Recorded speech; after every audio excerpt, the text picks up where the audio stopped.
Di antara kita pasti pernah ngerasain yang namanya terjebak dalam pikiran yang negatif. Gimana maksudnya? Gini, misal nih ya, kita habis dapetin sesuatu yang kita pengen banget. Dapat iPhone baru misal. Atau sekarang nih, mumpung masih tanggal muda, dapat gajian misalnya. Oke, kita seneng nih. Terus kita tinggalin buat aktivitas bentar. Udah, habis gitu senengnya selesai. Bener nggak? Tapi kalau misal kita lagi mikirin hal yang negatif gitu ya, apalagi sampai terjebak. Misal kecil-kecilan aja contohnya, ngeliat MU kalah. Sorry ya fans MU, cuma contoh doang kok. Nah, ngelihat MU kalah gini nih bisa-bisa karena saking ngefansnya gitu ya, kita bisa kepikirannya tuh lama banget daripada waktu kita pas lagi ngerasain seneng gitu. Kenapa ya?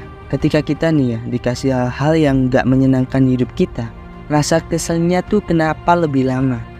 Dari beberapa riset dari internet, dari YouTube dan lainnya, ternyata hal ini pernah ada penelitiannya.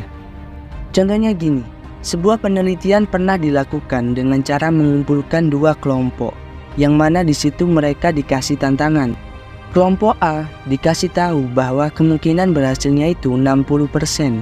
Kelompok B dikasih tahu bahwa kemungkinan gagalnya 40%. Kalau dilihat-lihat sama kan ya. Cuma cara penyampaiannya doang kan yang beda. Tapi ternyata hasilnya juga beda. Kelompok A ini antusias banget buat ngerjain tantangannya. Sedangkan kelompok B ini jadi males-malesan buat nyelesain tantangannya.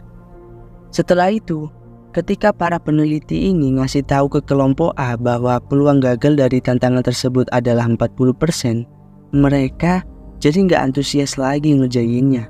Sedangkan ketika kelompok B dikasih tahu bahwa peluang berhasil mereka ini adalah 60%, mereka tetap aja nggak suka dan masih males ngerjainnya. Terus kenapa ini bisa terjadi? Ada penelitian selanjutnya. Dua kelompok tadi dikasih pertanyaan.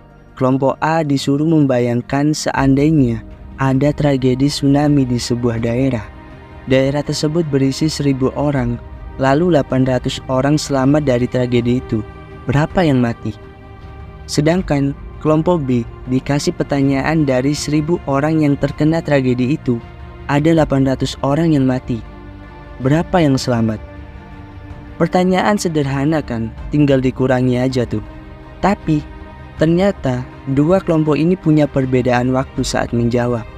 Ketika manusia menghitung keuntungan dulu baru kerugian, yang hidup dulu baru yang mati, ternyata mereka menjawabnya dengan cukup cepat, rata-rata 7 detik.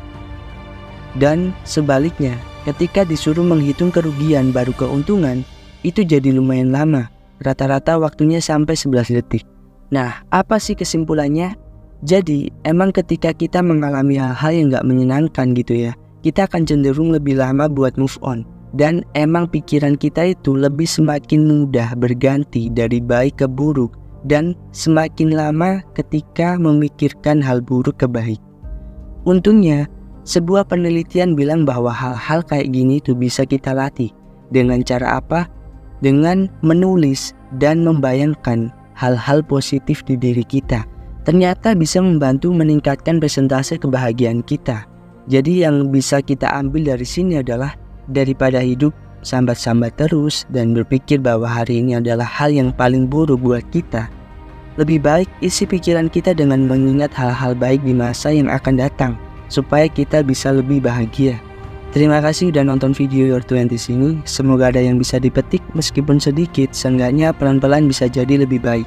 Dan jangan lupa share biar lebih banyak orang yang tahu. Sekian aku Jody, sampai ketemu di video selanjutnya. See you.